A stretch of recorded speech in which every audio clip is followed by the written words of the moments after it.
नए लोगों को चांस देके आगे बढ़ाएं और आगे वालों को और जिम्मेवारी 75 वर्ष का भी संगठन नहीं, वो उम्र का संगठन में कोई जिम्मेवारी दें, संगठन का काम करें। सत्ता में लोग तो कह रहे हैं वसुंधरा जी नाराज चल रही हैं तो उससे। मुझे तो नहीं लगा। मेरे यहाँ पता नहीं कल कौन अध्यक्ष बन जाए। ये तो बात सच है। तो हमारे यहाँ तो नीचे से हमारे 12 करोड़ सदस्य भारतीय जनता पार्टी के, 12 करोड़ में चुनाव करना है। उनको 20-25 परिवार के अंदर से चुनाव करना है, चाहे इंदिरा हो, कांग्रेस हो, चाहे और अन्य पार्टी हो। ये हमारी प्रक्रिया चुनाव हमारा एक उत्सव है। नहीं तो क्या लगता है कांग्रेस ने जैसे अपने राष्ट्रीय अध्यक्ष चुनाव किया वोटिंग से, ऐसे होगा बीजेपी में चुनाव? मुझे तो नहीं लगता। और आज़ादी के बाद हमें ये सोचना चाहिए था कि हमारी मूल में क्या है। लेकिन हमारी भारतीय संस्कृति, सावरकर जी ने अपनी किताब में लिखा था दुराजपात के बारे में। सावरकर जी के बलिदान को वो भूल गए। 20 दिन का समय था, उन्हें देश में जिस तरह का आतंक और भय और उत्पीड़न का माहौल चल रहा था, इंदिरा गांधी को जो अपनी मनमानी कर रही थी और जिस तरह के अत्याचार हुए नसबंदी के नाम पर और कई राजनीतिक कार्यकर्ताओं का उत्पीड़न हुआ, उनके मकानों को जो भूमिगत थे, हमारी राजचंद जी बोरा, उनका मकान कुर्क कर लिया, फैमिली में उनके बच्चों को जेलों में डाल दिया। जब राजस्थान की बात हो रही है तो वसुंधरा जी को अब मौका क्यों नहीं मिला, क्या लग रहा है आपको? नहीं, ऐसा नहीं। देखो, भारतीय जनता पार्टी में वसुंधरा जी हमारी वरिष्ठ नेता है।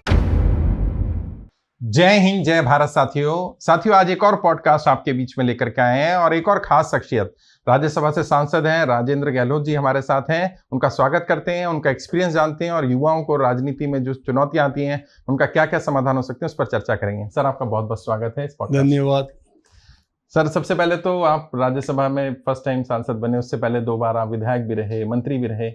आखिर राजनीति के सफर की शुरुआत हुई कैसे आपकी? मैं राष्ट्रीय स्वयंसेवक संघ का स्वयंसेवक जी 1960 में बना। स्वयंसेवक बनने के साथ ही संघ के जो संस्कार रहे हैं, उन संस्कारों के कारण अनेक प्रकार की सामाजिक गतिविधियों में और विद्यार्थी जीवन में, विद्यार्थी परिषद में, और मैंने विद्यार्थियों में काम करना शुरू किया। जी विद्यार्थी परिषद का एक नारा था, ज्ञान चरित्र एकता। उसमें विद्यार्थियों को एक दिशा देने का काम राष्ट्रवादी सोच के साथ विद्यार्थी परिषद कर रहा था। जी तो विद्यार्थियों की समस्याओं को लेकर और अनेक प्रकार की शहर की समस्याओं को लेकर हमने उस समय संघर्ष करने शुरू किए। संघ का संसद होने के नाते देश के प्रति और राष्ट्र के प्रति हमारा विचार राष्ट्रीय सोच था। जी उसमें 1965 के अंदर 65 में जी जब चीन का हमला हुआ, उसमें हमने विद्यार्थी परिषद के नाते सबको आह्वान किया था कि चीन के हमले का मुकाबला हमारे वीर सैनिकों ने किया जी और सरकार मौन दर्शक होकर देखती रही। उस समय के प्रधानमंत्री सम्माननीय जवाहरलाल नेहरू जी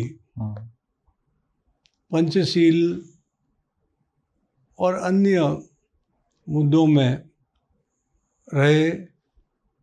चीनी हिंदी भाई भाई, चीनी भाई भाई नारा देते रहे और चीन ने हमारी सीमाओं में तिब्बत को भी हड़प लिया, कब्जा कर लिया और हमारे लद्दाख तक और कई सीमाओं पे करीब 22,000 वर्ग किलोमीटर जमीन उन्होंने कब्जा कर ली।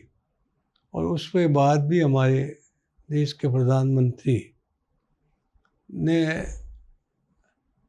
मुंह तोड़ जो जवाब देना चाहिए चीन को, वो नहीं दिया। वो दे नहीं पाए, और उल्टा उन्होंने उस समय के आर्मी चीफ थे उनके खिलाफ कार्रवाई की। और रक्षा मंत्री जो मेनन थे, कृष्ण मेनन, उनका सोच देश के प्रति नहीं रहा, सीमा की रक्षा के लिए वो गंभीर नहीं थे। फिर भी पंडित नेहरू ने उनके विरुद्ध संसद में आवाज़ उठी तो उन्होंने अपने आर्मी चीफ को उन्होंने उसको उससे रिजाइन लिया। तो उसमें विद्यार्थियों के अंदर ये आवाज़ उठी कि हमारे वीर सैनिकों ने देश की सीमा की रक्षा करते हुए बलिदान हुए, और हमारी सरकार मुक्त दर्शक होकर देखती रही। हमारे जोधपुर के मेजर शैतान सिंह भी वहाँ बलिदान हुए। और उस समय आपने सुना होगा, लता जी का एक गीत ही आया, जब हम खेल रहे थे होली, जब हम बैठे थे घरों में वो खेल रहे थे। हाँ, बैठे थे हम घरों में, वो खेल रहे थे होली। तो ये मुझे बहुत दिल को छुआ और सोचा कि अब हमें भी कुछ आगे देश के लिए करना चाहिए, देश के लिए करना चाहिए। इस भाव के साथ हमें उस समय, हमारा सौभाग्य है कि राष्ट्रीय स्वयंसेवक संघ के द्वितीय सरसंघचालक परम पूजनीय गोलवलकर जी का दर्शन करने का, उनकी बैठकों में रहने का एक अवसर मिला। और जीवन में सबसे ज़्यादा प्रभावित हुआ तो हमारे संघ के एक प्रचारक थे किशन भैया जी, जो एक संत के रूप में थे और दूसरे राजनीतिक क्षेत्र में आदरणीय भैरव सिंह जी शेखावत से और आदरणीय सुंदर सिंह जी भंडारी से। और धीरे धीरे फिर हमने राजनीति में रुचि लेनी शुरू कर दी। मतलब शुरू में जब आपने संघ में ज्वाइन किया तो तब मन में नहीं था कि राजनीति करनी है, सिर्फ सेवा भाव? नहीं, उस समय तो खेल ही खेल में, हाँ बस संघ की खेल ही खेल में, कबड्डी में जी देश पे शासन कर लिया।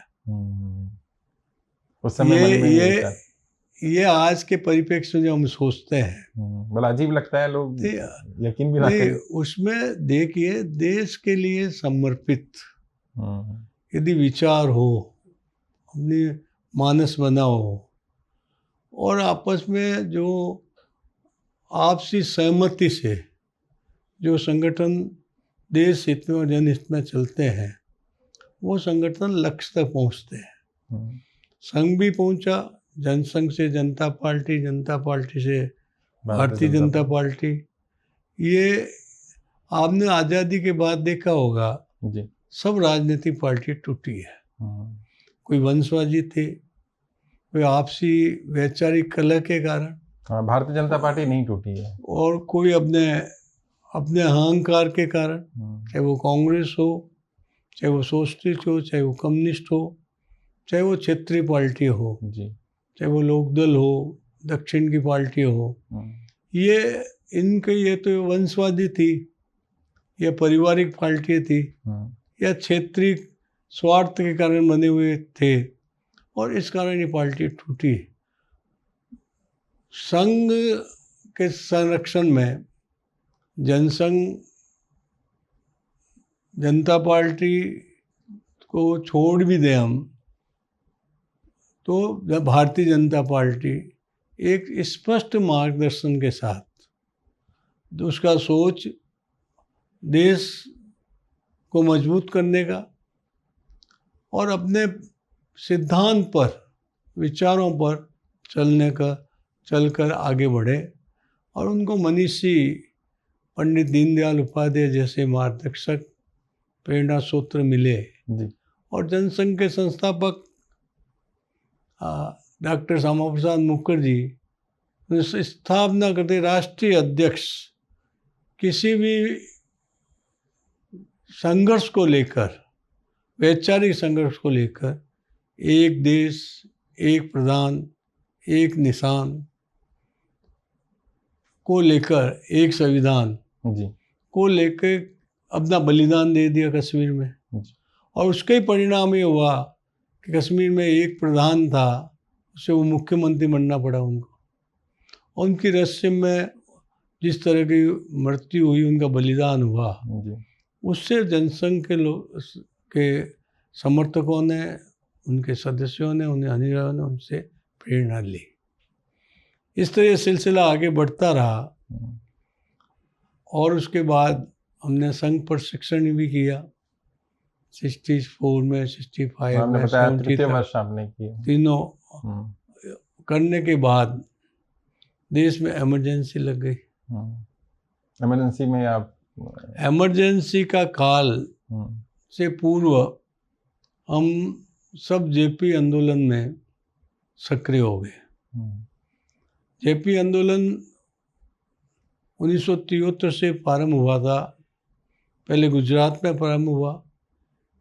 गुजरात का जो नवनिर्माण का जो आंदोलन था, उस आंदोलन के कारण उस गुजरात में एक बहुत बड़ा परिवर्तन हुआ।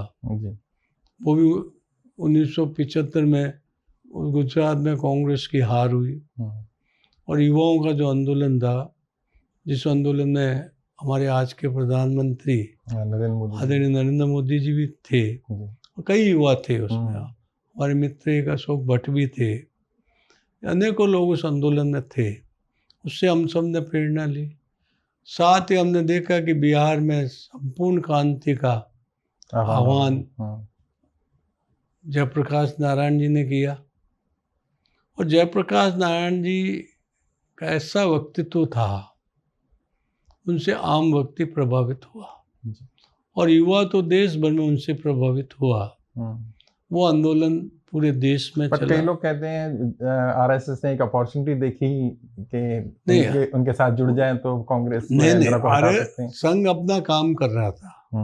संघ को एक मौका लगा कि संघ अपना काम कर रहा था। जनसंघ ने, और उस समय सबसे बड़े जनसंघ के पदाधिकारी नानाजी देशमुख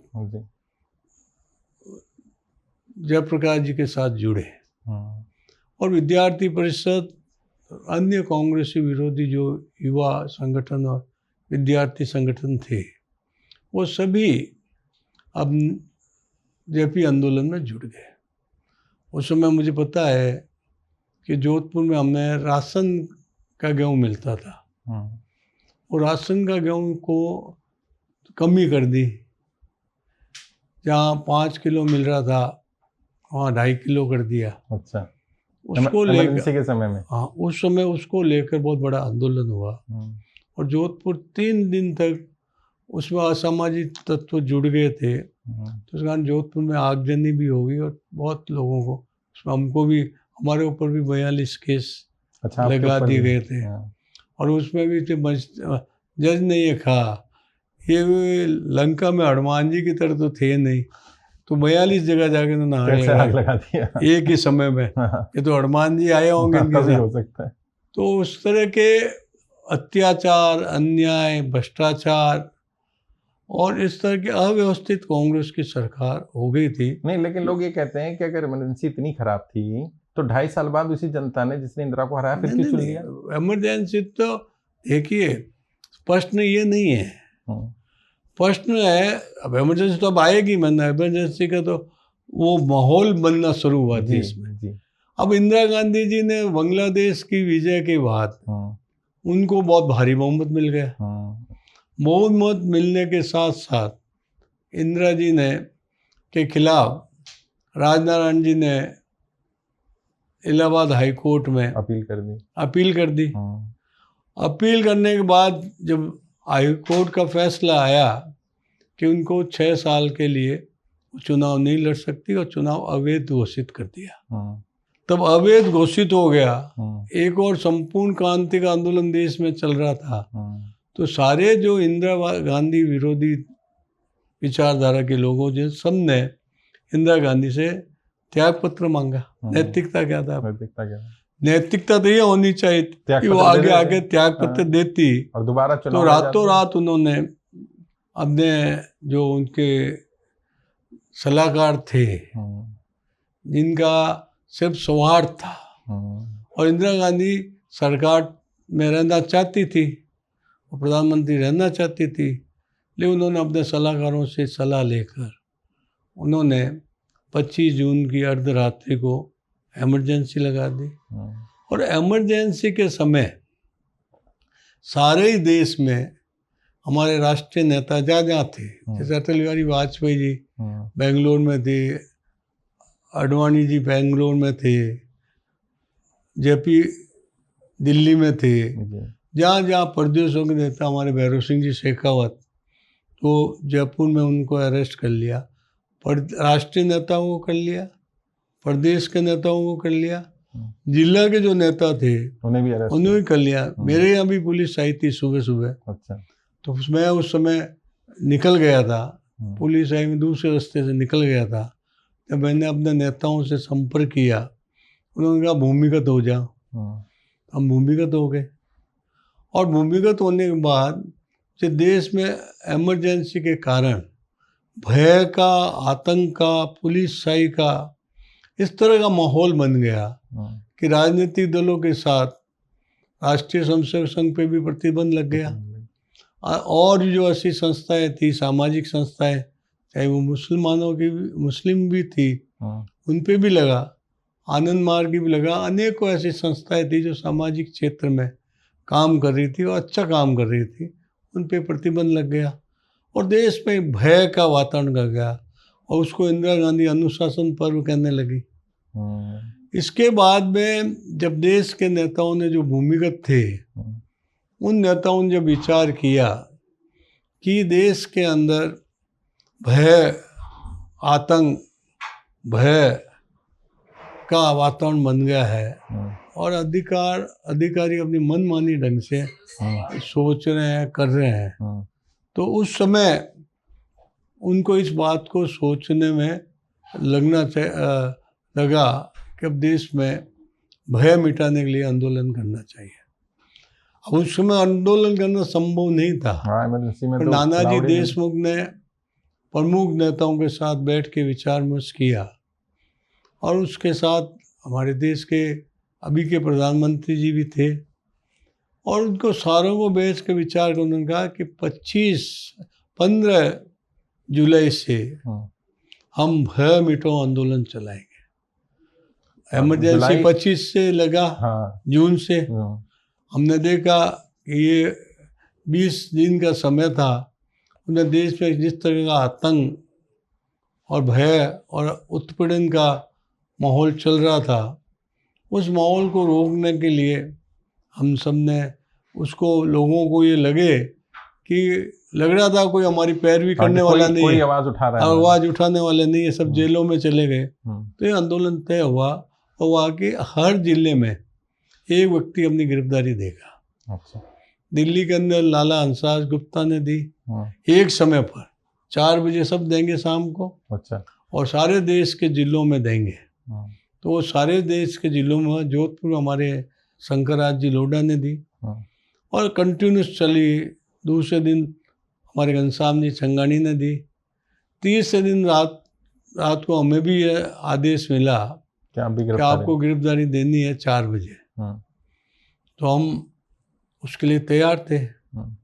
उसके लिए हमारे भूमिगत नेता हीराचंद जी बोहरा थे, दामोदर जी बंग हमारे जेल में चले गए थे, और उसमें हम लोगों को संदेश देने के लिए एक चिंगारी नाम का पत्र निकालते थे।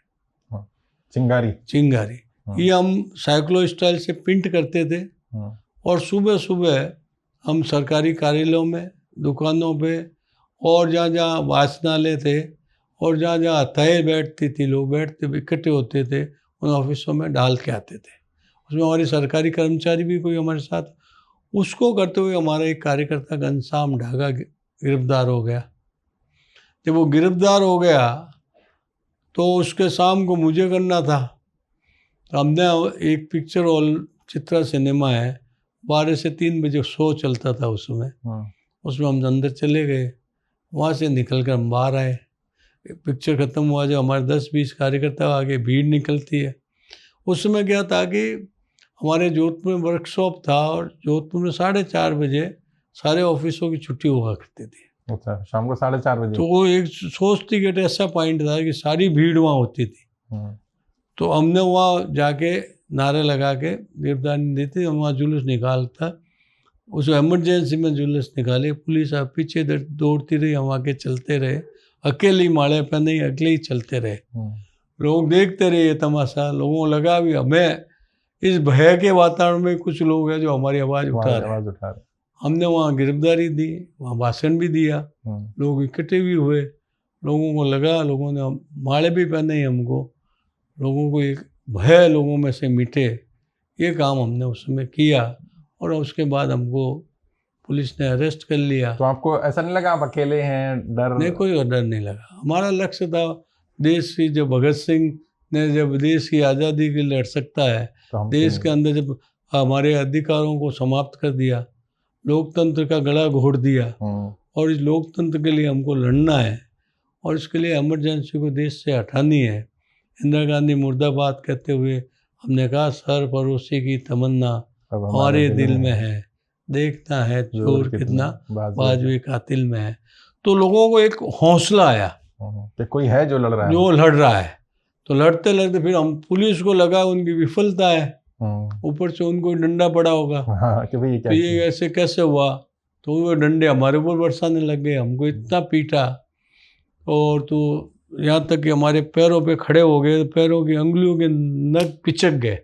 मतलब इस तरह का जो अत्याचार अंग्रेजों ने नहीं किया था, अंग्रेजों से भी ज़्यादा अत्याचार हमारे देश में हमारी सरकार ने किया।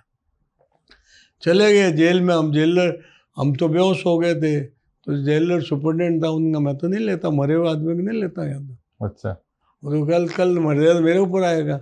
जेल में बहुत दबाव डाला, तो उसकी रातों रात बदली गई, दूसरे आदमी को बिठाया, और उसके बाद में उन्होंने डॉक्टरों को बुला के चेक करा के हमको। तब तक आप एमएलए या कुछ नहीं बने थे? नहीं, उस समय अब तक हम एक कार्यकर्ता, साधारण कार्यकर्ता। लड़ चुके थे? चुनाव लड़ चुके थे तब तक आप? एक म्यूनसिपलिटी के चुनाव लड़ा था हम, लड़ चुके थे तब तक। तो उस समय तक हम कार्यकर्ता थे, हमें कहाँ कैंडिडेट मिलते थे उसमें, हमारे पास क्या था। पहला चुनाव कब लड़ा आपने जब जीते? वो बताता हूँ मैं आपको। ये इमरजेंसी का आंदोलन कंटिन्यूस उसके बाद चलता रहा। उस आंदोलन में लोगों को डर टूट गया कि हमारे लोगों को इस तरह की पिटाई होती है तो हम लड़ेंगे। इस हौसले के साथ सारे देश में इस इमरजेंसी को हटाने के लिए मेरे अपने सारे देश के अंदर करीब 3 लाख लोगों ने गिरफ्तारियाँ दी। जबकि 25 जून 1975 में जो आंदोलन इमरजेंसी के खिलाफ शुरू हुआ, लोकतंत्र की पुनः स्थापना के लिए 21 मार्च 1977 को ख़त्म हुआ, में इमरजेंसी समाप्त हुई, लोकतंत्र की पुनः स्थापना हुई, में लाखों लोगों का योगदान रहा।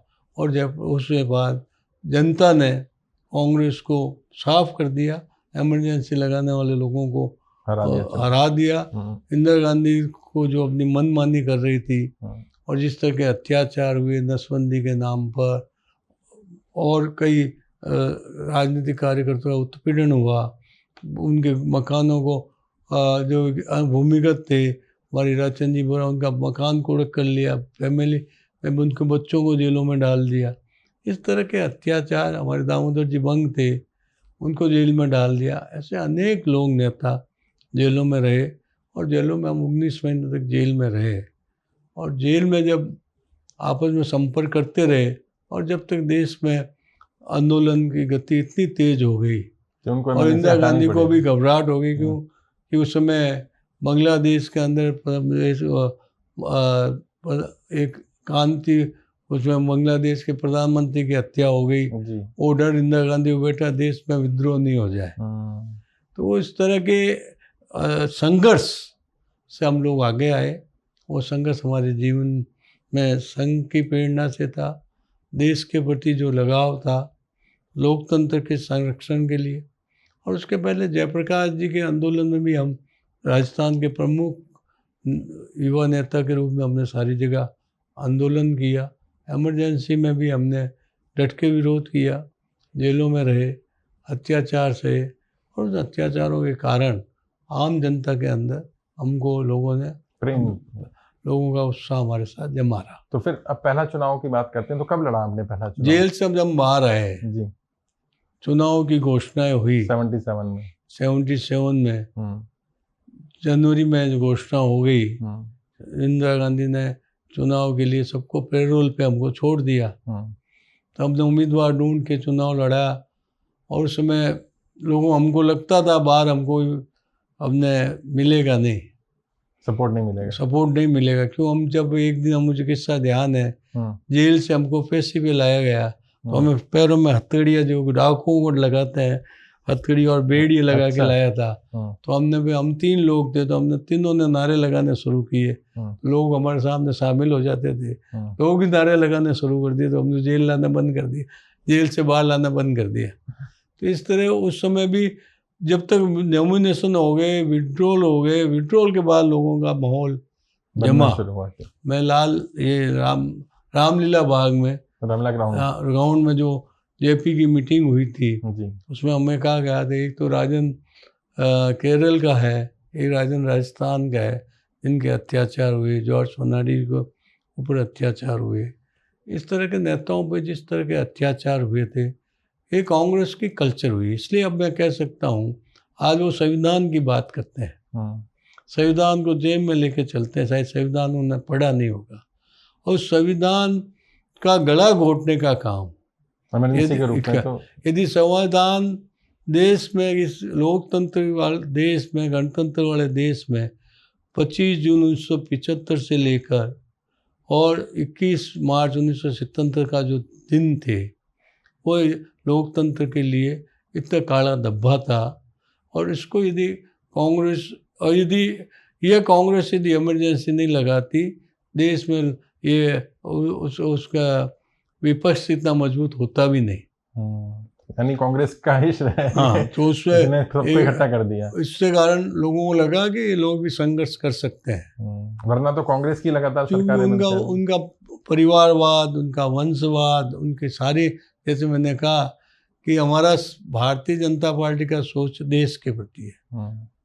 देश, राष्ट्र पहले, पार्टी संगठन बाद में। तो देश के प्रति सोच होने के कारण हमारी पार्टी मजबूती से बढ़ी, और उसके कारण हमारे सीधे मुद्दे भी सीधे देश के प्रति रहे, जनता के प्रति रहे, और देश की सुरक्षा और आंतरिक सुरक्षा कैसे लगे।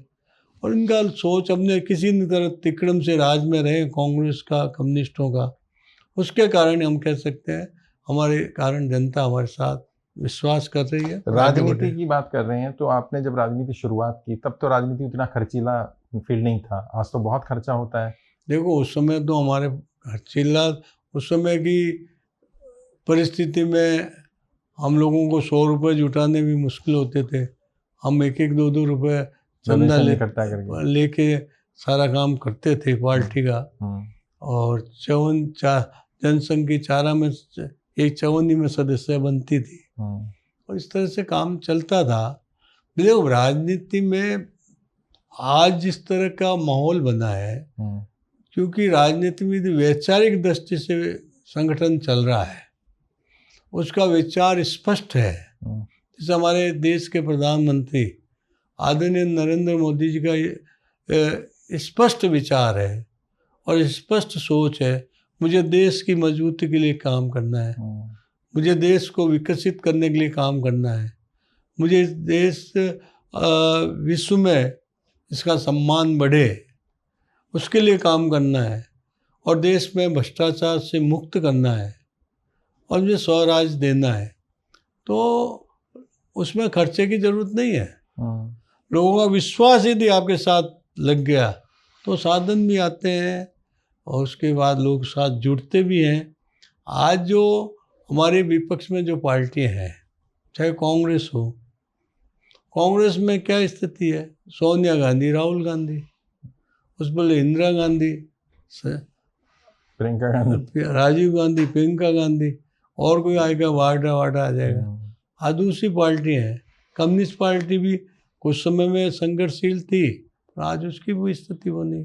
भारतीय जनता पार्टी का स्पष्ट है, क्योंकि आज़ादी से पहले जो दूर राष्ट्रवाद की बात चली थी, उस समय जब हम रोक देते इसको, पंडित नेहरू रोक देते दूर राष्ट्रवाद को, आगे नहीं बढ़ने देते, तो आज देश का विभाजन थोड़ी होता। देश का विभाजन दूर राष्ट्रवाद के कारण हुआ ना।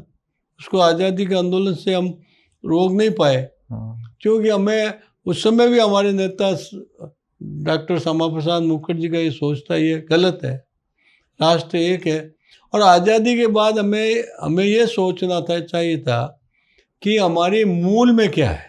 हमारी भारतीय संस्कृति, सावरकर जी ने अपनी किताब में लिखा था दूरराष्ट्रवाद के बारे में। सावरकर जी के बलिदान को वो भूल गए, भगत सिंह के बलिदान को भूल गए। नेताजी दूरराष्ट्रवाद के बारे में तो उन्होंने भी कहा था कि होना चाहिए, तो उसमें क्या द्विराष्ट्रवाद नहीं कहा सावरकर जी? तो नहीं, कभी नहीं कहा। आप देख लेना किताब। अच्छा। वो तो इसके विभाजन के खिलाफ रहे हमेशा, विभाजन के खिलाफ रहे। और आज जो परिस्थितियां देश की बढ़ रही है, जैसे कल जो वक्फ का बिल पास हो गया, इसको समझना चाहिए भाई, ये हमारे कोई भी प्रॉपर्टी है, ये राष्ट्र की प्रॉपर्टी है, और उसको संस्थाएं संचालन करती है, तो प्रामाणिकता से संचालित करे, उसका प्रामाणिकता से हिसाब किताब हो। इसके लिए ये बिल आया, और व्यवस्थित चले, इसको व्यवस्थित, सबको इसका लाभ हो, शिक्षा स्वास्थ्य के लिए इसका पैसा लगे। हमने नहीं देखते, आप भी देखते होंगे कि आपके क्षेत्र के अंदर ये जो मदरसाएं हैं या ये वक्फ बोर्ड की जो प्रॉपर्टियां हैं, इसको कौन चला रहे हैं? मुझे अच्छी तरह पता, मैं जोधपुर डेवलपमेंट अथॉरिटी का चेयरमैन था, विकास न्यास का, तो मैंने देखा कि इस बस्ती में मैं गया था, कैसा ये तो वक्फ बोर्ड है, इसलिए हमको तो दी, और वो जमीन आपने कहा भाई सड़कें चोरी कर लेते हैं, क्या नहीं कर सकते? और मैं इनको बेचारे रह रहे इनके लिए होगा, हमने वो तो किया, परंतु हमने देखा जमीन तो हमारी रेवेन्यू जमीन है, तुम्हारे पास कागज है ही नहीं, जहाँ लगा तुमने कर लिया। अभी रह रहे हैं, मुस्लिम भाई रह रहे हैं, मुस्लिम बहनें रह रही हैं, इनको सड़क तो चाहिए, चाहे एम्बुलेंस जाने के लिए, चाहे हमने फायर ब्रिगेड की गाड़ी तक जा सके, इतना तो चाहिए ना किसी को सुविधा। इस तरह का माहौल उन्होंने बनाकर, जो इसमें जो लोग इसका लाभ उठाने वाले थे, उन्होंने ऐसा माल करके राजनीतिक पार्टियाँ उनको देश सपोर्ट करती रही। उनको देश में हकीकत है कि उनका भी मादरे वतन है। अभी मैं माइनॉरिटी के चेयरमैन से मिला था, उन्होंने नरेंद्र मोदी जी के बारे में काफ़ी अच्छी बात कही, इकबाल सिंह लालपुरा जी ने। उन्होंने कहा कि जब मैं मिला मोदी जी से, तो उन्होंने कहा कि भाई मुसलमान तो हमारे भाई हैं, 20% आबादी है, कहीं और जा नहीं सकते हैं, तो हमें तो साथ ही लेके रहना पड़ेगा। आप मुसलमानों के अंदर वो हमारे हैं, हाँ, उन्होंने धर्म परिवर्तन किया है, उन्होंने धर्म की उपासना को बदला है, परंतु वो हमारे हैं, उनके और हमारे पूर्वज एक थे। बिल्कुल, इसलिए वो सारे बाहर से थोड़ी आए हैं, सारे के ये एहसास आजादी के बाद जो सत्ता में थे उनको करवाना चाहिए था, परंतु वो उन्होंने ये किया कि जो दूसरी विरोधी पार्टियां जो है, जनसंघ है या भारतीय जनता पार्टी है, ये आपके विरोध, आप जब ये पावर में आएंगे आपको निकाल देंगे ऐसे। ये उनको ये भय पैदा करने का काम कांग्रेस ने किया, कम्युनिस्ट पार्टी ने किया, वामपंथियों ने किया, उसी से अपने स्वार्थ के कारण।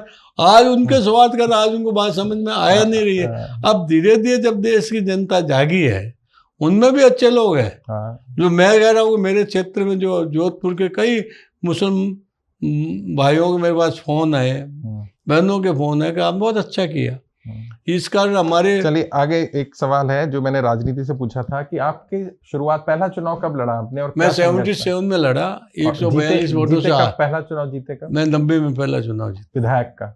तो क्या संघर्ष रहा उस समय पर? टिकट का संघर्ष रहा? नहीं, मेरा कोई संघर्ष नहीं रहा। मैंने कहा जो कार्यकर्ता प्रामाणिक था जनसंघ में, और उस समय आदरणीय भैरव सिंह जी से कहा, चला के कहा, हम तो लड़ना ही नहीं चाहते थे। अच्छा, हम चुनाव नहीं लड़ना चाहते? हमको कहा लड़ना है। अच्छा, हमने लड़ लिया जाके चुनाव। तो पैसे थे उस समय आपके पास? उतने पैसे लगे ही नहीं हमारे तो उसमें। अच्छा, पार्टी ने सपोर्ट किया? 1500-2000 रुपए लगे, बाकी कार्यकर्ताओं ने काम किया, हमारे पास वो भी नहीं थे, वो भी भरे लोगों ने पैसा। अच्छा, आप वसुंधरा जी की सरकार में मंत्री भी रहे? नहीं, मैं उस समय चेयरमैन रहा। चेयरमैन रहे। गौरव सिंह जी की सरकार में मंत्री रहा। कौन से मंत्रालय आपके पास रहा? मेरा सिंचाई था, PhD था। जब राजस्थान की बात हो रही है तो वसुंधरा जी को अब मौका क्यों नहीं मिला, क्या लग रहा है आपको? नहीं, ऐसा नहीं, देखो भारतीय जनता पार्टी में वसुंधरा जी हमारी वरिष्ठ नेता है और जनता के बीच बहुत जन नेता है, और ये पार्टी का हाईकमान तय करता है। और देखो भारतीय जनता पार्टी को समझना पड़ेगा। जी बताइए। तो भारतीय जनता पार्टी को समझने इसलिए पड़ेगा, पार्टी एक वैचारिक पार्टी है और लंबा चलना है और नए लोगों को भी अवसर देने हैं।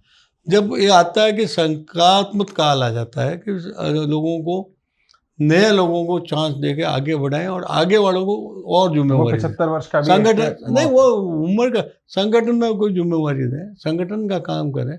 सत्ता में लोग तो कह रहे हैं वसुंधरा जी नाराज चल रही हैं, तो उससे मुझे तो नहीं लगा, वो तो बाकी अफवाहें तो ऐसी चलती रहती हैं। अफवाह में किस, हम तो एक धैर्य के साथ चुनाव काम करते हैं। हमारा लक्ष्य देश को मजबूती को विकसित भारत की ओर है। मेरा भी लक्ष्य है, वसुंधरा जी का भी लक्ष्य है, और देश के अन्य हमारे प्रदेश के अन्य नेता उनका भी है, विकसित राजस्थान हो।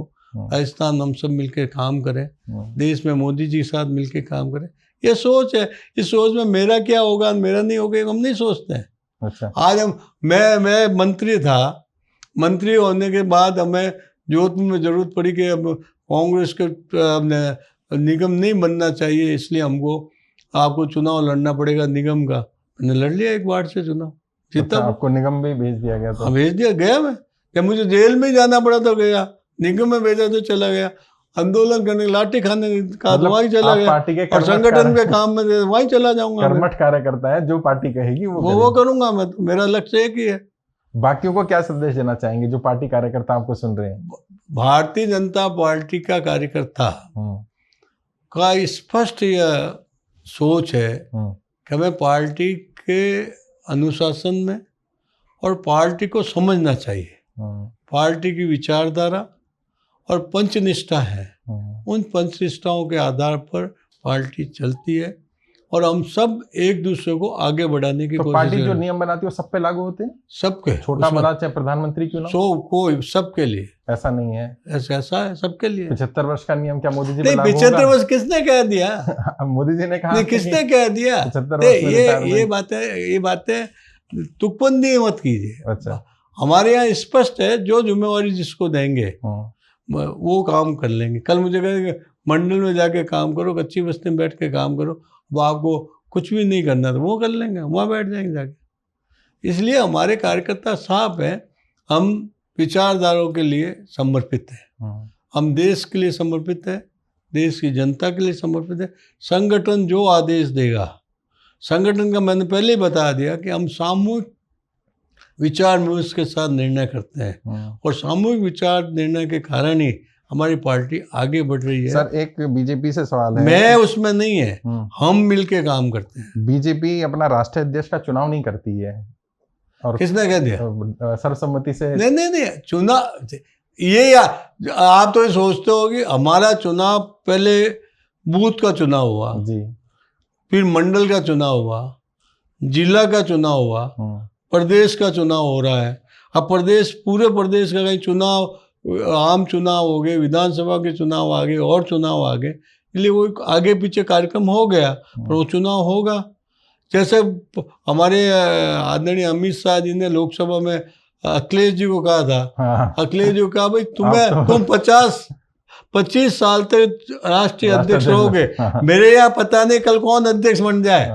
ये तो बात सच है। तो हमारे यहाँ तो नीचे से हमारे 12 करोड़ सदस्य भारतीय जनता पार्टी के, 12 करोड़ में चुनाव करना है उनको, 20-25 परिवार के अंदर से चुनाव करना है, चाहे कांग्रेस हो चाहे और अन्य पार्टी हो। ये हमारी प्रक्रिया चुनाव हमारा एक उत्सव है। नहीं तो क्या लगता है, कांग्रेस ने जैसे अपने राष्ट्रीय अध्यक्ष चुनाव किया वोटिंग के, ऐसे होगा बीजेपी में चुनाव? मुझे तो नहीं लगता। हम क्यों, हमारे यहाँ चुनाव आप चुनाव नॉमिनेटेड होगा, नहीं, नॉमिनेट नहीं होता, इलेक्टेड नहीं होगा। अब मैं जाके मैं विधानसभा का फॉर्म भर रहा हूँ, मेरे सामने किसी ने फॉर्म ही नहीं भरा तो मैं क्या करूंगा उसमें? तो मोदी जी के सामने कौन बोलेगा? नहीं, ऐसा नहीं है, हमारे विचार सब बोलते हैं, ऐसी बात। पार्टी मैंने कह दिया ना, आपसी सहमति और आपसी विचार में उसके साथ हमारी पार्टी चलती है।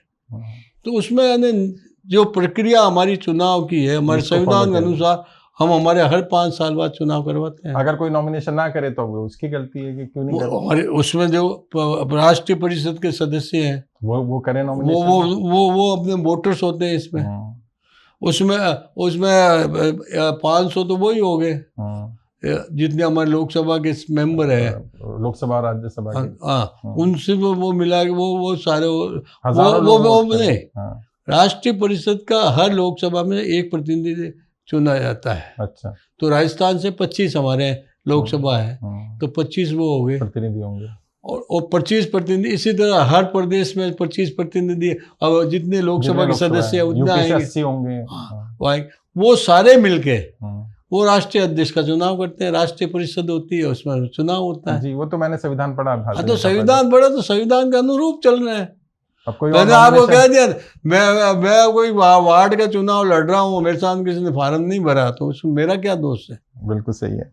अच्छा, एक सवाल ये है, आपके परिवार का कोई व्यक्ति भी एक्टिव राजनीति में नहीं है? नहीं है, एक्टिव राजनीति में नहीं है, मतलब एमएलए नहीं है, कोई मंत्री नहीं है? नहीं, परिवार का क्यों मन, मेरा पूरा भारतीय जनता पार्टी, मेरा पूरा परिवार वैचारिक हमारा वैचारिक परिवार, हमारे खून के रिश्ते से विचार का रिश्ता ज्यादा मजबूत है। खून का रिश्ता तो मेरा बंटवारा भी करेगा परिवार में वो नहीं करेगा, विचार वाला मेरे को सहयोग करेगा। तो मेरे परिवार पूरा भारतीय जनता पार्टी का पूरा परिवार मेरा परिवार है। बहुत अच्छी सोच है आपकी, ये तो बहुत जबरदस्त सोच है। क्या ये संघ की संस्कार है? ये संघ के संस्कार है, संगठन के संस्कार है, हमारे बलिदान दिया है। लेकिन अगर बच्चे आना चाहे, मान लीजिए आपका आए ना, कल चुनाव वो उस प्राथमिकता से आवे, जो दूसरा कार्यकर्ता आ रहा है उसी प्राथमिकता से। कोई प्रिविलेज नहीं मिलेगा क्योंकि वो सांसद के वो आप जनता में बीच में काम कर रहा है करता रहे उसमें। वो क्या वैसे परिवारवाद से लाभ मिलते हैं कि अगर परिवार का व्यक्ति सांसद? मैं आपको कह दिया, परिवार में व्यक्ति मेरी दृष्टि में कोई लाभ नहीं मिलता है। लाभ नहीं मिलता है? वो अपना काम कर रहा हो, उस क्षेत्र में बढ़ रहा हो तो अलग बात है। नहीं, सपोर्ट तो मिल ही जाता है। आपका बेटा है, आपकी बेटी है, तो उसका ऐसा नहीं होता है। आपके संघर्षों का लाभ उसे मिलेगा? नहीं, संघर्षों में देखिए, संघर्षों का लाभ मिले, वो अपने कार्यकर्ता के रूप में काम करे, तो आने वाले समय में उसको अपना खुद की अपने एक अच्छा कार्यकर्ता और निष्ठावान कार्यकर्ता बनेगा तो आगे। लेकिन मान लीजिए कोई आपकी ही कॉन्स्टिट्यूंसी से आपका बेटा भी है और कोई दूसरा पार्टी का कार्यकर्ता ज्यादा एक्टिव है, तो आप उसको प्राथमिकता देंगे? मैं उसको दूंगा प्राथमिकता, यदि उसकी योग्यता उसकी प्राथमिकता बनती है तो उसकी प्रायोरिटी को नहीं तोड़ूंगा किसी भी हालत में। ये बहुत अच्छी बात है। आप और हम सुंदर सिंह जी भंडारी जैसे महान राजनीति में संत थे, उनसे सीखा है। उन्होंने एक बात हमको सिखाई है, मैं युवा मोर्चा का अध्यक्ष था राजस्थान का। अच्छा। तो उन्होंने कहा एक बात ध्यान रखना, कोई भी निर्णय नहीं हो तब तक आप अपने विचार खुल के रखो, और वो निर्णय ये जरूरी नहीं हमारे पक्ष में होगा, जो भी निर्णय हो फिर उसका समर्थन उसको निष्ठा के साथ, प्रामाणिकता के साथ, ये नहीं कि मुंह से कह दिया, करते हुए नजर आना चाहिए। अंदर कोई नाराजगी कुछ नहीं। हमारा एक ध्येय है, उस ध्येय को पूरा करेंगे। इसलिए हम तो उस माटी के जनसंघ की प्रेरणा जो हमने शुरू में कहा, डॉक्टर श्यामा प्रसाद मुखर्जी, दीनदयाल उपाध्याय, सुंदर सिंह जी भंडारी, भैरव सिंह जी शेखावत, अटल बिहारी वाजपेयी, इन लोगों से बहुत ही इनका प्यार मुझे मिला है। वाजपेयी जी का तो मैं भी बहुत बड़ा फैन रहा हूं, इन सबका प्यार मिला हमको। एक चीज ये बताइए, जो लोग राजनीति में आना चाहते हैं उनको व्यापार या काम धंधा भी पैरेलली कुछ करना चाहिए ताकि अपना घर चला? जो जिस क्षेत्र में व्यवसाय में है वो अपना पूरा काम करना चाहिए। जो व्यवसाय छोड़कर राजनीति को व्यवसायीकरण करना चाहेगा वो आदमी आगे लंबा भारतीय जनता पार्टी में नहीं चल सकता, और जगह तिकड़म से चलता हो। अच्छा। तिकड़म वाली पार्टी में चलता हो, सीधा कांग्रेस की बात बोल रहे हैं। हमारे यहाँ नहीं चल सकता। हमारे यहाँ हर क्षेत्र में, चाहे वो अधिकारी हो, प्रशासनिक मतलब वो अधिकारी, पैरेलली आप चाहते हैं व्यापार भी करता रहे वो ताकि अपना अपना काम अपना धंधा, अपना उसका वो राजनीति को अपना व्यापार बनाएगा क्या? खर्चा कैसे चलेगा? राजनीति तो समर्पण देना ही देना है, लेना क्या वहां से? आज उसको ऐसी तो स्थिति पैरेलली बिजनेस और राजनीति को समय दे पाता है इंसान? कैसे दे पाएगा दोनों चीजें? क्योंकि देता है ना, हम लोगों ने दिया ना, हमने हमारा छोटा मोटा काम भी करते थे। तो राजनीति 24 घंटे का काम, वो भी 24 घंटे, हाँ, कैसे मैनेज करते? करते थे, अभाव में जीते थे, अभाव में जीते थे, चलता था। अभाव से एक चीज बात आई, कल भी मैं एक सांसद जी के साथ बैठा था, उन्होंने कहा मैं अपने परिवार को समय नहीं दे पाया और मेरा परिवार बहुत सफल रहा इस राजनीति की वजह से। हाँ, मेरा भी परिवार सफल रहा है, सबका रहता है परिवार, हमारा परिवार तो वही बन जाता है ना, प्राथमिकता वही हो जाती है ना तो हमारी। वाइफ, बच्चे, उन्हें कैसे कन्विंस करते हैं? समय कोई कन्विंस करते ही नहीं है ना, वो अपने आप कन्विंस हो जाते हैं। नाराज हो जाते हैं, कन्विंस क्या होंगे? हो जाते हैं तो मना लेते हैं बाद। लेकिन उनको लगता है समझ आपको में आ भी, जाता है कि वो अपना काम में लगे हुए हैं। नहीं आपको लगता है कि राजनेता समय नहीं दे सकते परिवार को, या दोनों नहीं, अपने साथ परिवार में भी जो व्यवस्थित काम करने वाले परिवार में भी समय देंगे और पार्टी का भी काम है। भारतीय जनता पार्टी का संगठन बड़ा व्यवस्थित है, उसमें समय दोनों दे सकता है। बट क्या जो लोग कुंवारे हैं, जो शादी नहीं करते, उनको थोड़ा आसान हो जाता होगा? नहीं नहीं, ऐसा कुछ ही नहीं। जो देखिए वो ये अपने योगी जी देश हैं, के लिए सब, अब योगी जी हैं, योगी मोदी जी हैं, महान संत है, हाँ, महान महंत संत है, तो वो बहुत गद्दी, वो इतने बड़ी पीठ के है प्रमुख। नहीं, लेकिन अगर उन्होंने विवाह किया होता तो परिवार, बच्चे, नहीं तो उसी में प्रमुख खर्चा। फिर वो, और उस पीठ के प्रमुख को थोड़ी बनते वो। हाँ, प्रमुख भी नहीं बन पाते, शायद सांसद भी नहीं बन पाते वो तो क्योंकि- संत है, बचपन से संत है वो।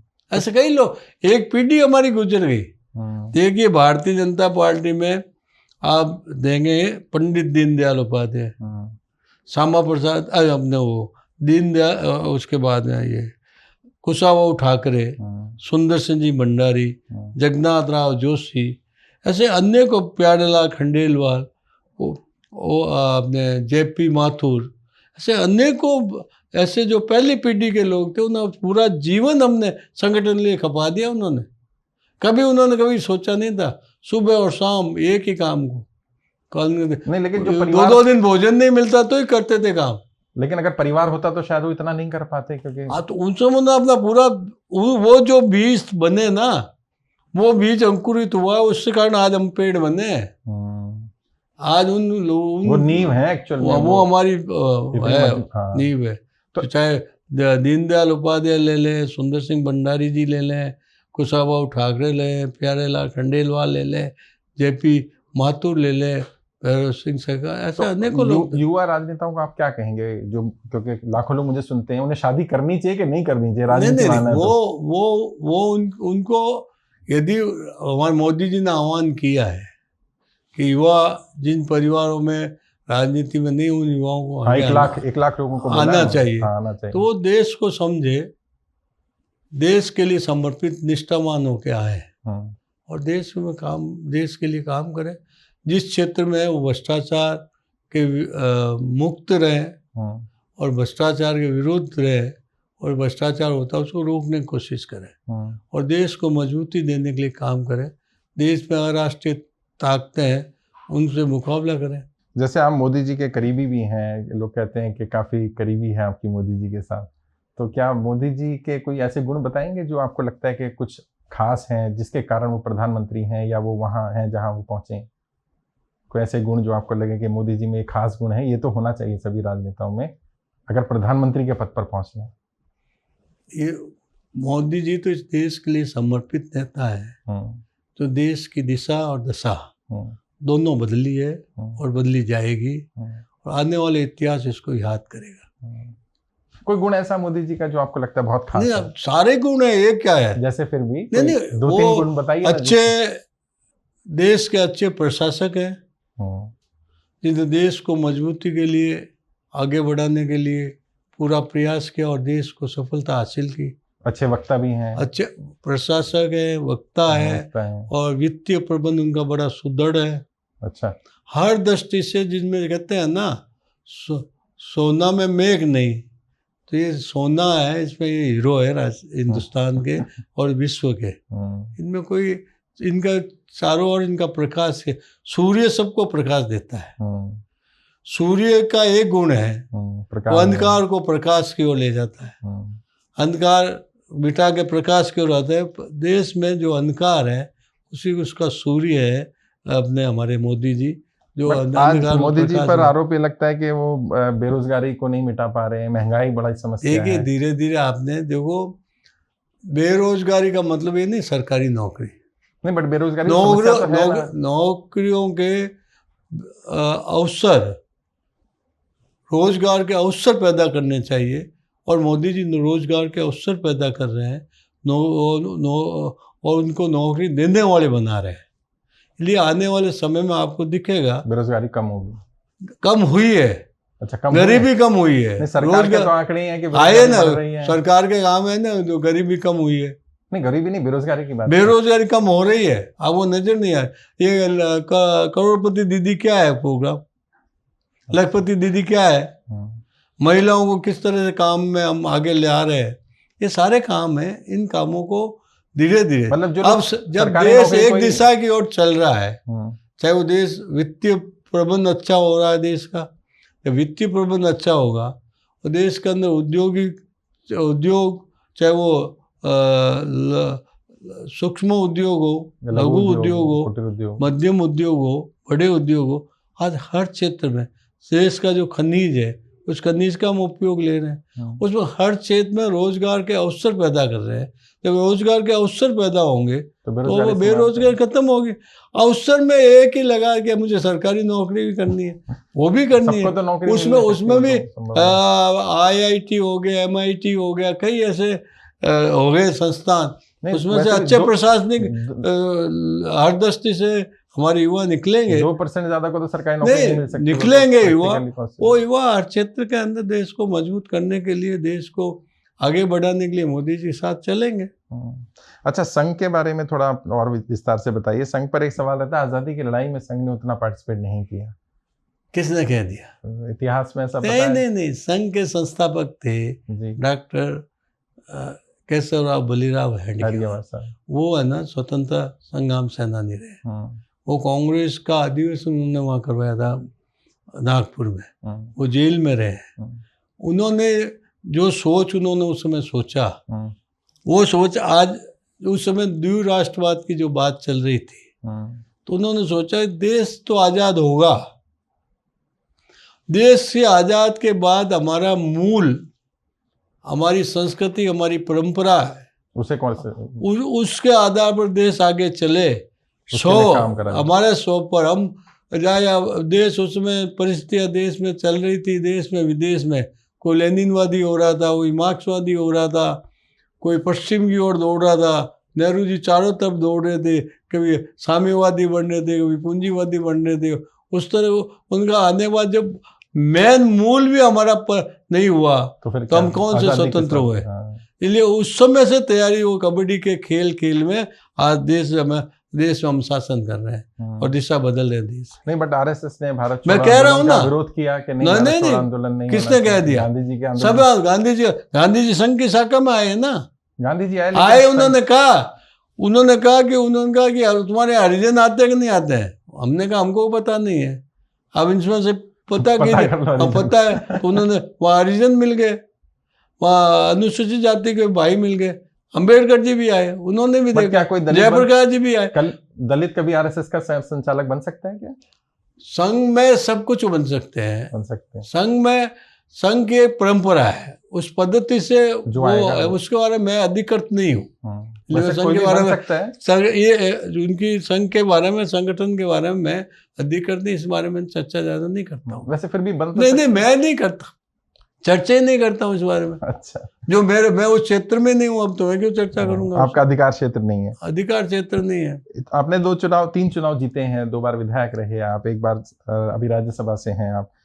टीम का बड़ा महत्व माना जाता है चुनाव जीतने में, तो क्या आपको भी लगता है कि टीम में नहीं जीता है ना उम्मीदवार? हमारे बूथ की कमेटी है, वही जीतेगी चुनाव।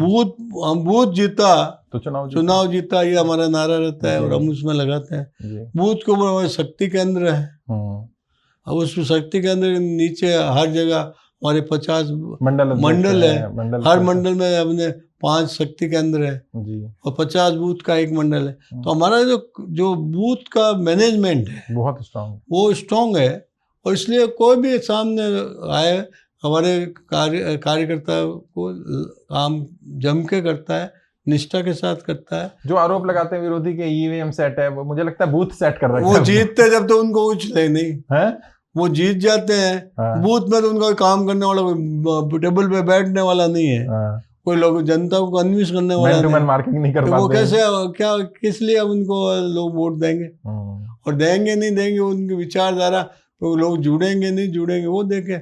हमारा कार्यकर्ता 5 वर्ष तक बूथ में काम करता है, वो क्षेत्रीय समस्याओं का समाधान करता है, उनको विकास के काम करता है, व्यक्तिगत काम करता है।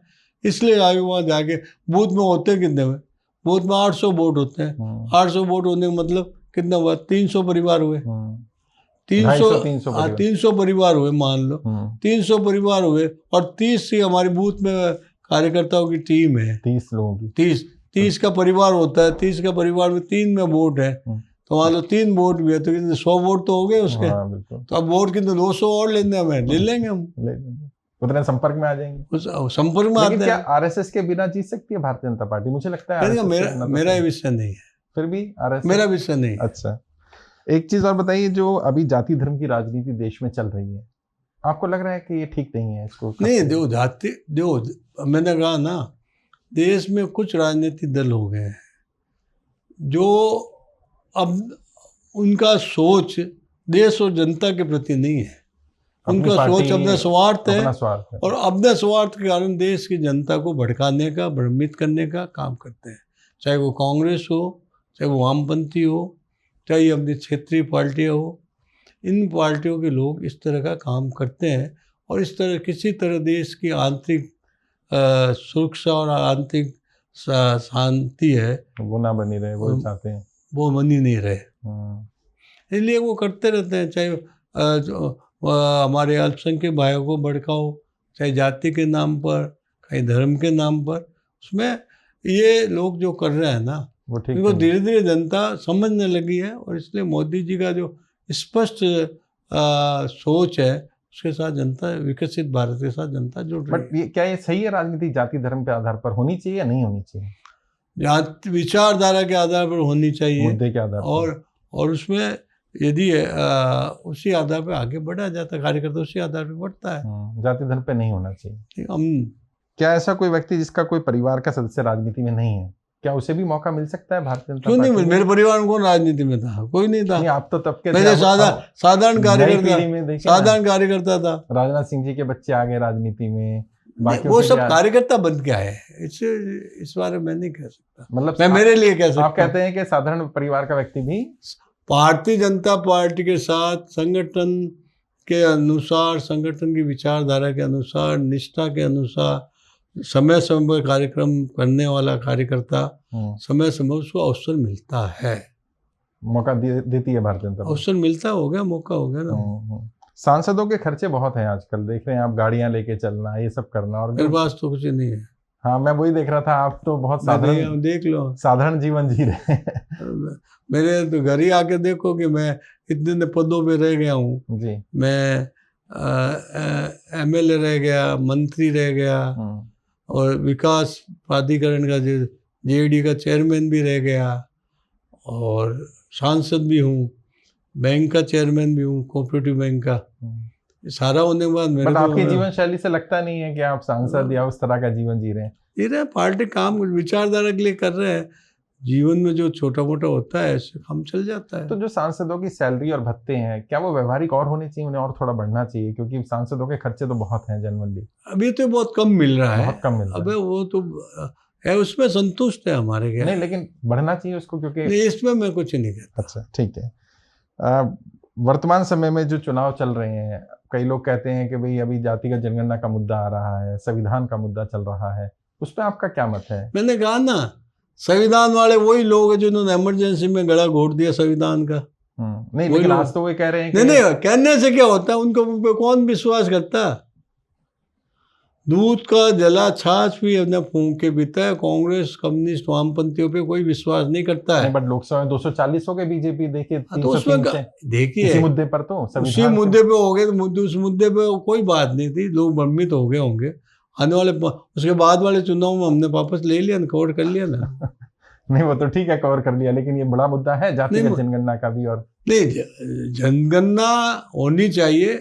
अब जातिगत पे उसमें तो जनगणना होती है तो उसमें सारी चीज आती नहीं है। आती ना जातिगत हिंदू आ जनगणना। जाता है, मुसलमान नहीं, आता, धर्म सारे आ जाते हैं, वर्ग धर्म पूछा जाता है, वर्ग जाति आ जाता है ना, वर्ग आता है ना उसमें। तो क्या आपको लगता है सरकार को declare कर अनुसूचित देना जाति चाहिए? का है या एसटी का आता है ना उसमें। तो आपको लगता है ओबीसी सरकार का को कर ओबीसी देना का चाहिए, आता है। जातिगत जनगणना करा देनी चाहिए, जनगणना होनी चाहिए, जातिगत नहीं?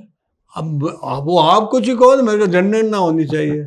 अच्छा, जिस जाति का जितना आबादी उतना प्रतिनिधित्व उसे मिलना चाहिए? नहीं, देश एक है, सारे समाज एक जाति के है, आधार पर नहीं होना चाहिए। सब देश के नागरिक हैं और सब मिलके है ना, सब मतदाता के रूप में जो सामने चुनाव के समय जो जिसको उचित लगे उनको वोट देना चाहिए, उसी आधार पर उसको होना चाहिए। वर्गों के आधार पर एसटी और एससी को हम रिजर्वेशन है, उसको रिजर्वेशन मिलना चाहिए, रहना चाहिए। रिजर्वेशन पर ही जो कांग्रेस कहती है कि इसकी सीमा 50% से ऊपर कर देनी चाहिए, जैसा तेलंगाना में किया भी है उन्होंने, और वहां से लाभ भी मिल रहा है कि भाई नहीं, उन्होंने देखिए तेलंगाना किया मुस्लिम आरक्षण। नहीं, मुस्लिम आरक्षण नहीं, वो तो कर्नाटका की बात है। हाँ, कर्नाटका जातिगत अब वो पार्टी मैंने कह दिया ना, वो क्षेत्रीय पार्टी अपने स्वार्थ के कारण चलती है। नहीं, कांग्रेस तो क्षेत्रीय पार्टी नहीं है, नहीं, वो राष्ट्रीय पार्टी, मैंने राष्ट्र का भी कहा है ना जी। ये पार्टी क्यों टूटी है, उसमें परिवार, एक परिवार की पार्टी है ना, चाहे वो राष्ट्रीय पार्टी कहती हो अपने आप, वो राष्ट्र में उसका क्यों इतनी पुरानी पार्टी है, 100 सांसद हैं, 60 साल तक शासन किया है, तो उसी आधार पर चलते हैं वो। सर, आखिरी सवाल है, युवा पीढ़ी को आप क्या संदेश देना चाहेंगे? क्योंकि ये पॉडकास्ट तो 50-100 साल बाद भी सुना जाएगा, लाखों लोग सुनते हैं मुझे यूट्यूब के माध्यम से, क्या संदेश देंगे युवा पीढ़ी? अभी देश में मोदी जी देश को मजबूती के लिए काम कर रहे हैं। विकसित भारत आने वाले 2047 में जब देश की हम शताब्दी मनाएंगे तो हम विकसित भारत का स्वरूप देखें, यहाँ सारा भ्रष्टाचार मुक्त और अच्छा प्रशासन जनता को मिले, और इसके लिए युवाओं को और नए जो राजनीति में आए हैं हमारे कार्यकर्ता, उन सबको इसकी ओर, इस मिशन की ओर आगे बढ़ना चाहिए। सर, संघ से आप जुड़े हैं तो 100 साल संघ के इस साल पूरे हो गए हैं। संघ का एक मुद्दा है अखंड भारत का, क्या लग रहा है कि कितने साल और संघ को चाहिए होंगे इसको अखंड भारत बनाने में? अखंड भारत है ना, अखंड में तो बांग्लादेश भी होना चाहिए, पाकिस्तान भी होना चाहिए। देखिए आज हमारा भारत है जी, पहला तो हमारा है कि आज का हमारा भारत है वो अखंड रहे, और कश्मीर उसमें जुड़े। ये पहला टारगेट, इसमें कश्मीर तो जुड़े, बांग्लादेश और पाकिस्तान वो मुद्दा बाद में है। वो उस समय मैं तो ये यहाँ तक कहता हूँ कि उस समय का जो विभाजन हुआ था वो गलत हुआ था। यदि आप दो परिवारों के बीच में यदि एक मकान का भी विभाजन होता है, नक्शे के आधार पे होता है, परंतु वो जो भी हुआ उसमें उस समय के हमारे प्रधानमंत्री होंगे और उस समय जल्दबाजी में प्रधानमंत्री बनने की थी, लेकिन उन्होंने कर लिया। परंतु आज हमारा देश जो है, आज की जो भौगोलिक सीमा है वो हमारी अक्षुण्ण रहे और अखंडित रहे, यही और जो हमारे ये कश्मीर है वो भारत का मुकुट है, भारत में रहना चाहिए। नहीं, जो आरएसएस नक्शा दिखाता है वो तो उसमें बांग्लादेश और पाकिस्तान को भी दिखाता है। हमारे आने वाली पीढ़ी को ये ध्यान रहे कि हम कितने, हमारा देश साम्राज्य कितना बड़ा था, हमारा साम्राज्य था, और हम साम्राज्यवादी नहीं है, हम विस्तारवादी नहीं है, हम हमारे आने वाले शरणार्थियों का संरक्षण करने वाले लोग हैं। भारतीय वसुधैव कुटुंबकम क्यों कहते हैं? हमारा देश पूरा हम बंधुता का, भाईचारे का हमारा व्यवहार है, वो रहना चाहिए। वो वहाँ उस हिसाब से, इसलिए हमारा जो आज हमारी भौगोलिक सीमा है वो सुरक्षित रहनी चाहिए, उसमें कश्मीर जुड़ना चाहिए, और आगे मजबूती के साथ वही हमारा देश है, वो मजबूत हो। बहुत बहुत शुक्रिया सर, बहुत बेबाकी से आपने जवाब दिया, बहुत बहुत शुक्रिया, धन्यवाद। वो आपको पसंद? नहीं, बहुत जबरदस्त।